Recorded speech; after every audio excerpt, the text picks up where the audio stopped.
Using this figure, find the area of the entire composite figure.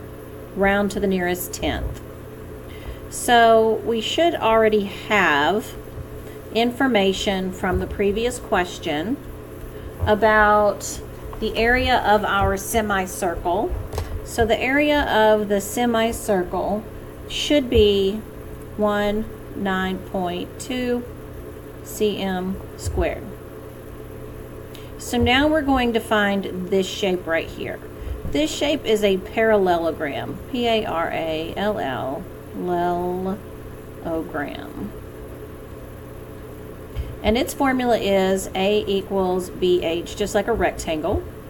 When we fill that in, we use the base times height. So 7 times 6, A equals 42. So the question says, what is the area of the entire figure?